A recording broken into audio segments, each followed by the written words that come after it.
Bueno, reacciones y feas son las que van a tener, con lo que les vamos a mostrar de lo que ha ocurrido en lo que era hasta ahora la llamajirilla Libia.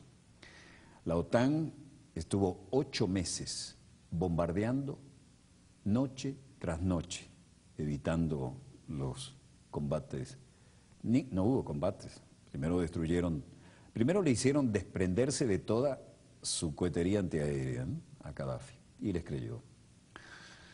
Luego le destruyeron toda su fuerza aérea. Y después que tenían el dominio del aire, ni siquiera hubo que hacer la proyección del poderío naval a tierra, solo metieron los comandos, los mercenarios y los asesores, porque la Armata Brancaleone no servía para nada. 8 meses. No menos de 25.000 misiones de bombardeo. En medio de esta crisis económica europea, se gastaron todo lo que tenían. Y aún así, 8 meses tardaron para destruir el país con el mejor nivel de vida de África. Ahora la OTAN dice que ya van a dar por terminadas sus operaciones y ya empiezan a repartirse sus intereses petroleros, ¿no? Francia espera por lo menos el 35%, Italia, que alguna vez fue la potencia colonial, ya tiene la ENI trabajando en 15 pozos petroleros. Gaddafi, que se había dado el lujo de mandar al diablo a las petroleras inglesas, miren, sacó a todas las potencias coloniales. Gaddafi llegó a una cosa que hay gente que no quiere recordar. Le dijo a todos los empleados públicos, vamos a sacar de aquí a las potencias extranjeras que están explotando ilegalmente, ya en un nivel de ganancia insultante nuestro petróleo. De ahora en adelante todos los empleados públicos van a ganar la mitad. Y cuando salgamos de esta situación se les compensará. ¿Y saben qué? Todos los empleados públicos dijeron, sí señor, y cuando lograron superar la situación salieron adelante. Ese era el tipo de líder que era Gaddafi. Bueno, esto fue un magnicidio, van a haber cosas muy duras, lo han mostrado. En todo caso, lo que van a ver es la realidad vista por las agencias internacionales. Y esta es la nueva Libia, ya no tiene los mejores hospitales, ahora los heridos los tienen que mandar a Europa y pagar por ello, miles y miles de heridos y gente que ha quedado en pésimas condiciones, ya no tiene el nivel de consumo que había, y este es el cadáver del líder que hizo historia. Tiene un agujero de bala en la cabeza, otros dicen que tiene, pero recuerdan que los mostramos que lo habían capturado vivo. Será enterrado según el rito musulmán dentro de las primeras 24 horas de su muerte, pero no tienen miedo a que se sepa dónde porque va a ser un ritual ir a visitarlo. Dios es grande, dice Mohamed Fedal de Misrata. Estamos muy felices porque hemos logrado salir de esto. Esto ha sido un holocausto, esto ha sido peor que Hitler. Dios es grande. Estas son las imágenes que fueron dando a conocer en una muy bien dosificada actitud cuando lo toman prisionero. El hombre evidentemente estaba vivo, herido, pero vivo. Él se limpia incluso la sangre que tiene en la cabeza. Se agregó que no sabía dónde tendría lugar el entierro. Por ahí aparece alguien con un Magnum 357, sin embargo, disparo parece ser de una 9 milímetros. Vean.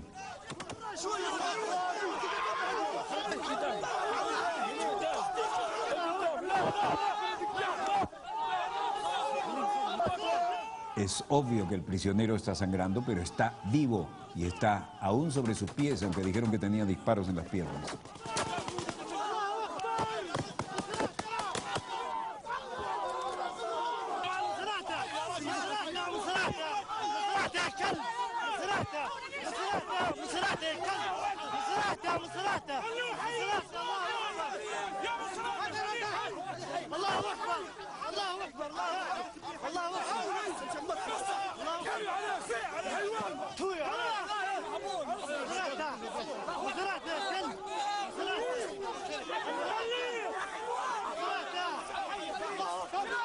Se alcanza a entender. Muammar.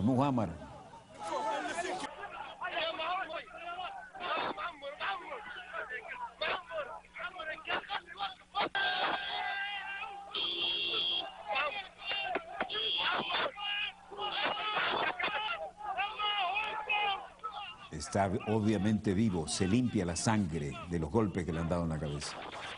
No hay hasta ese momento un disparo en la cabeza ni en el pecho.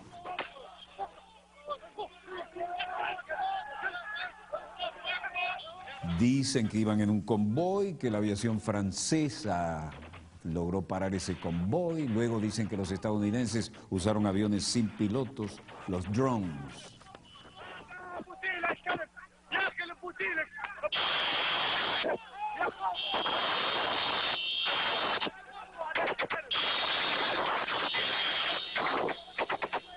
El líder libio fue asesinado de un tiro en la cabeza y el estómago, dijo un médico forense que examinó el cadáver, citado por Al Arabiya.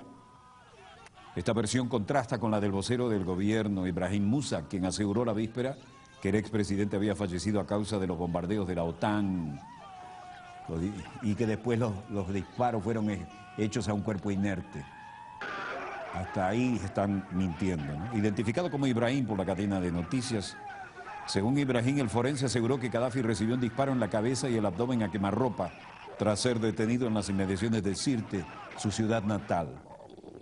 De lo anterior, dedujo el galeno, se deriva que fue una ejecución extrajudicial. Y este video lo prueba.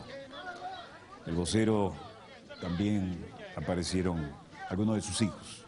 El vocero libio Musa Ibrahim detalló este jueves que Gaddafi murió a consecuencia de las heridas sufridas luego de que la caravana en la que se trasladaba fuera bombardeada por aviones de la OTAN y no por bala de los rebeldes. Falso, lo asesinaron.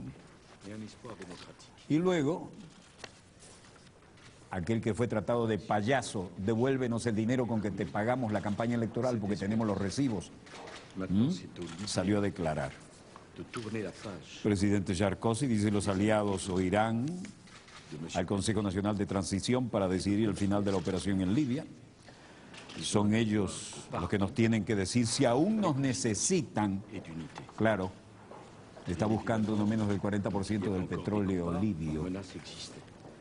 Así lo dijo Sarkozy al ser preguntado sobre si la muerte de Gaddafi suponía el fin de la intervención internacional en Libia. Son ellos los que nos tienen que decir si aún nos necesitan. Vaya cara dura. No hay que felicitarse por la muerte de un hombre, pero este acontecimiento va a permitir a Libia imaginar su futuro democrático de forma más serena. Hay que ser paciente con los libios. Ahora corresponde a los libios pasar página de los daños terribles de Gaddafi y construir el futuro. Tienen un deber de perdón y de reconciliación, comentó en un mensaje dirigido a las nuevas autoridades del país norteafricano. Respecto a la operación internacional, recordó que ha contado con la aprobación de las Naciones Unidas y que no ha supuesto el envío de fuerzas en tierra, sino solo, oigan bien, solo informadores que estaban sobre el terreno en apoyo de las operaciones aéreas. No hubo comandos, no hubo mercenarios, no hubo fuerzas disfrazadas de no fuerzas. Ha sido una guerra de liberación que han librado los propios libios y sus aliados, dijo este señor. Entre la Révolution française et l'émergence d'un régime démocratique. On en a connu des événements. Soyons patients avec les Libyens. C'est un message pour les pays voisins, comme la Syrie par exemple. Luego le preguntaron, ¿esto es un mensaje también para el vecindario como Siria, por ejemplo? Y dijo, sí, por supuesto. En Washington, Barack Obama afirma que los logros en Irak y Libia renuevan liderazgo mundial. Ahora la nación que necesitamos construir es la nuestra, subrayó Obama en su habitual discurso de los sábados, transmitido por radio e internet.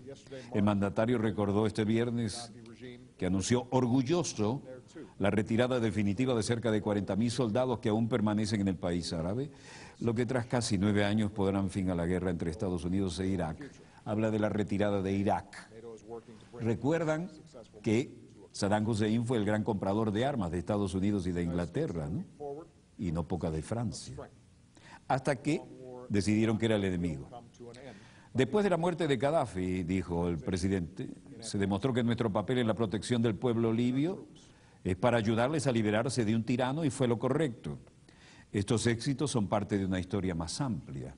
Después de una década de guerra, estamos pasando página para seguir adelante con fuerza y confianza. Bueno, Sergei Lavrov, canciller ruso. Rusia asegura que Gaddafi debió ser apresado y que su muerte viola la ley internacional. Bueno, ¿y por qué no actuaron en el Consejo de Seguridad? ¿Por qué le dieron el marco legal a la ONU para la intervención? Rusia aseguró hoy que el fallecido líder Muammar Gaddafi debió ser hecho prisionero y que su muerte a mano de los rebeldes es una violación flagrante del derecho internacional. Categóricamente no se le debió haber asesinado. Gaddafi agotó su legitimidad, pero con él, como ocurrió con su muerte, despierta muchas dudas. Y ahora sí, aparecieron los periodistas en la sala de prensa de la OTAN y Fogh Rasmussen dijo: hemos tomado la decisión preliminar de terminar la operación denominada Protector Unificado, así se llamaron todas las masacres que hicieron en Libia. Protector Unificado terminará el 31 de octubre. Tomamos la formal decisión para la próxima semana y mientras tanto estamos consultando con las Naciones Unidas, las autoridades del Consejo Nacional de Transición y queremos, mientras tanto, hasta el 31 de octubre, monitorear la situación y retener la capacidad de responder a cualquier amenaza que necesiten los civiles para ser protegidos.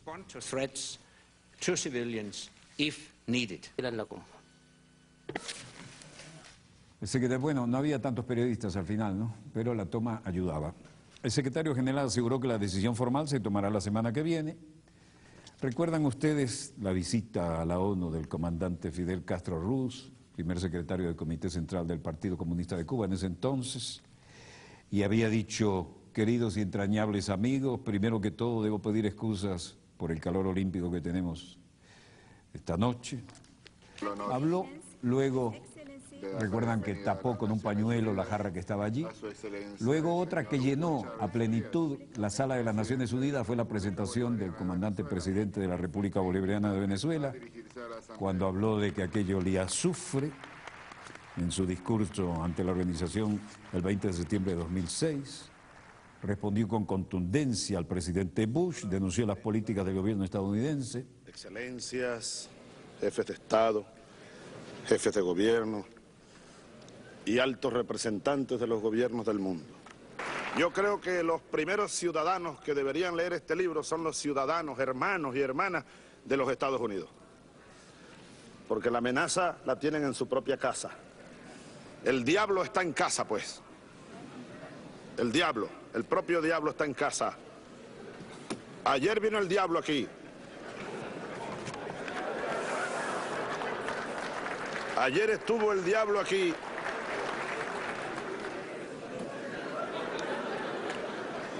En este mismo lugar huele a azufre todavía esta mesa donde me ha tocado hablar. Bueno, suficiente azufre como para lo que hemos mostrado en Libia. Y cuando repartió riquezas con todo aquello que le acusaban y fue recibido oficialmente otra vez en la comunidad internacional, el desaparecido coronel Gaddafi dijo un discurso que tal vez generó las consecuencias que ahora ha sufrido.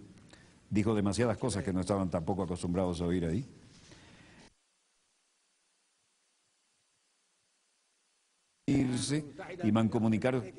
Y comunicar sus esfuerzos para superar los desafíos que son nuestro principal enemigo común: el cambio climático, las crisis internacionales, el deterioro económico del capitalismo, la crisis alimentaria, la crisis del agua, la desertificación, el terrorismo, la inmigración, la piratería, las epidemias naturales y las epidemias causadas por el hombre, la proliferación nuclear. Tal vez la gripe H1N1 fue un virus creado en un laboratorio que quedó fuera de control y que originalmente se había concebido como un arma militar. Entre esos retos también cabe citar la hipocresía, la pobreza, el miedo, el materialismo y la inmoralidad. Como se sabe, las Naciones Unidas fueron fundadas 3 o 4 países. Ellos fueron los que la fundaron, que a la sazón estaban contra Alemania. Las Naciones Unidas fueron creadas por naciones que se unieron contra Alemania en la Segunda Guerra Mundial.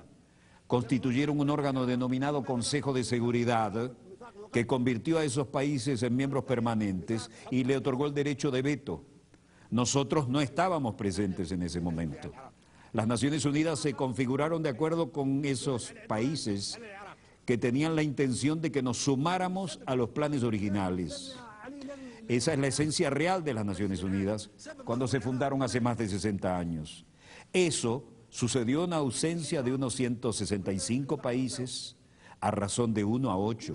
Es decir, 1 estaba presente y 8 estaban ausentes. Esos países redactaron la carta, de la cual tengo aquí una copia. Al leer la Carta de las Naciones Unidas, se puede constatar que el preámbulo de la Carta difiere de sus artículos. ¿Cómo surgió la Carta? Todos los que asistieron a la Conferencia de San Francisco en 1945 participaron en la redacción del preámbulo, pero dejaron los artículos y el reglamento interno del llamado Consejo de Seguridad en manos de los expertos, los especialistas y los países interesados, países que habían establecido el Consejo de Seguridad, los que se habían unido contra Alemania. El preámbulo es muy atractivo, nadie lo objeta, pero todas las disposiciones que aparecen después lo contradicen completamente. Rechazamos esas disposiciones y nunca las respaldaremos. Se volvieron obsoletas después de la Segunda Guerra Mundial. En el preámbulo, por ejemplo, se afirma que todas las naciones, pequeñas o grandes, son iguales. ¿Somos iguales en lo que respecta a los pueblos y en los puestos permanentes del Consejo de Seguridad? No, no lo somos. En el preámbulo se afirma por escrito que todas las naciones son iguales, sean pequeñas o grandes. ¿Tenemos nosotros derecho de veto? ¿Somos iguales? No. En el preámbulo se dice que tenemos igualdad de derechos, ya sean nuestros países grandes o pequeños. Eso es lo que se declara y lo que acordamos en el preámbulo. Por tanto, el veto en el Consejo de Seguridad contradice la Carta. No aceptamos ni reconocemos el veto. En el preámbulo de esta Carta se afirma que no se deberá recurrir a la fuerza armada, salvo en interés común. Ese es el preámbulo que acordamos y firmamos, y nos sumamos a las Naciones Unidas porque queríamos que esta Carta reflejara eso. Se indica que solo se recurrirá a la fuerza armada en interés común de todas las naciones. Pero ¿qué ha sucedido desde entonces? Han estallado 65 guerras desde la creación de las Naciones Unidas y desde la creación del Consejo de Seguridad. 65 guerras desde su creación, con millones y millones de víctimas, más que en la Segunda Guerra Mundial. ¿Acaso en esas guerras, así como la agresión y la fuerza se utilizaron en esas 65 guerras, responden al interés común de todos nosotros representados aquí? No. Esas guerras se llevaron a cabo en aras de los intereses de 1, 3 o 4 países, pero nunca de todas las naciones. Hablaremos acerca de si esas guerras respondían al interés de un solo país o de todas las naciones. Esto contradice de manera flagrante la Carta de las Naciones Unidas que firmamos, y a menos que actuemos de conformidad con esta Carta de las Naciones Unidas que acordamos, lo rechazaremos y no temeremos hablar con nadie en términos que no sean diplomáticos. Ahora hablamos del futuro de las Naciones Unidas. No debe haber hipocresía ni diplomacia, porque se trata de la cuestión importante y vital del futuro del mundo, del planeta. La hipocresía dio lugar a estas 65 guerras que han estallado desde la creación de las Naciones Unidas. Si un país, Libia por ejemplo, agrediera a Francia, entonces la organización entera respondería porque Francia es un Estado miembro soberano de las Naciones Unidas y todos compartimos la responsabilidad colectiva de proteger la soberanía de todas las naciones. Sin embargo, se han emprendido 65 guerras de agresión sin que las Naciones Unidas hayan hecho algo por impedirlas. Otras 8 grandes guerras violentas cuyas víctimas suman unos 2 millones de personas han sido emprendidas por Estados miembros que disfrutan de los poderes de veto en el Consejo de Seguridad. Esos países que pretenden que creamos que tratan de mantener la soberanía e independencia de los pueblos, utilizan en realidad la agresión contra los pueblos. Ingresamos a las Naciones Unidas porque pensamos que éramos iguales, solo para comprobar que un país puede objetar todas las decisiones que adoptemos todos en la Asamblea General. ¿Quién le dio a los Estados miembros permanentes del Consejo de Seguridad esa condición? 4 de ellos se concedieron esa condición ellos mismos. El único país que nosotros en esta Asamblea elegimos con la condición de Estado miembro permanente en el Consejo de Seguridad es China. Ello se hizo democráticamente, pero los demás puestos nos los impusieron de manera no democrática a través de un procedimiento dictatorial llevado a cabo en contra de nuestra voluntad y no debemos aceptarlo. La reforma del Consejo de Seguridad que necesitamos no es la de un aumento del número de miembros, lo que solo empeoraría las cosas para utilizar la expresión común. Sencillamente perpetuaría la proliferación de la superpotencia. Por consiguiente, rechazamos que se aumente el número de puestos permanentes. La solución no es contar con más puestos permanentes, lo que sería muy peligroso. Aumentar las superpotencias aplastaría a los demás pueblos de los países pequeños, vulnerables y del tercer mundo, que se están agrupando en lo que denominamos el grupo de los 100. 100 países pequeños que se unen en un foro que un miembro ha denominado el Foro de los Países Pequeños. Eso es parte de lo que dijo. Tal vez al volver a ser parte de la comunidad internacional, ese discurso ya marcaba su independencia absoluta y tal vez fue algo que marcó su futuro magnicidio. Tenemos algo que compartir con ustedes y creo que esto merece, es más, señor director, voy a volver al chroma key porque esto merece un fondo, porque esto representa la voluntad soberana de la República Bolivariana de Venezuela y representa un comunicado de nuestro Ministerio de Relaciones Exteriores. Con el Fondo de las Naciones Unidas, no, con el Fondo de nuestra Cancillería. Dice el comunicado: República Bolivariana de Venezuela, Ministerio del Poder Popular de Relaciones Exteriores, comunicado. El gobierno de la República Bolivariana de Venezuela condena de la manera más enérgica la política de barbarie conducida por la OTAN y sus aliados en Libia, que ha asumido a esa hermana nación en la guerra y ha subvertido por la fuerza el orden institucional de ese país. Esta es nuestra legendaria Casa Amarilla, la sede histórica, no la moderna, pero la histórica de nuestro Ministerio de Relaciones Exteriores. Dice el comunicado: el crimen cometido el día 20 de octubre de 2011 contra el líder libio Muammar al-Gaddafi es emblemático de los crímenes perpetrados contra el pueblo libio por las potencias colonialistas a lo largo de los últimos meses y demuestra que en esa nación africana se ha conducido una política violenta de cambio de régimen en violación de los más básicos principios del derecho internacional. La agresión militar unilateral e ilegal de la Organización del Tratado del Atlántico Norte contra un país que no efectuó acto de guerra alguno siembra un triste precedente que podrá ser utilizado a conveniencia del imperio contra cualquier nación del sur que se imponga en el camino de su política de dominación. Venezuela ratifica su compromiso irrenunciable con la paz y reitera su repudio a la cultura de la muerte impuesta por las élites occidentales que hoy incendian el mundo con el fin de acaparar las riquezas y los recursos soberanos de los pueblos. Caracas, 21 de octubre del 2011. República Bolivariana de Venezuela, Ministerio del Poder Popular para las Relaciones Exteriores. Nos sentimos orgullosos de haber podido leer este comunicado que marca la política vertical de la República Bolivariana de Venezuela ante estos acontecimientos que conmueven de la manera más cruel la información internacional en nuestra querida, contaminada y única nave espacial. Agradecemos la confianza de la Cancillería para enviarnos esto, que ahora es posición oficial de nuestro país y que realmente nos llena de orgullo. Estamos indignados con lo que hemos visto. Me imagino que ustedes, donde quiera que se encuentren de ese lado del receptor, lo mismo.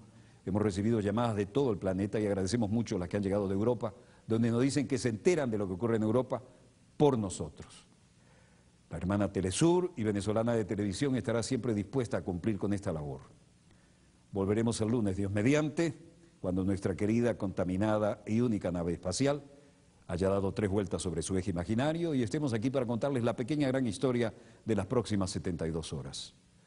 Shabbat Shalom, Assalamu Alaikum, Pax Bovis. Disponga usted de las cámaras, señor director.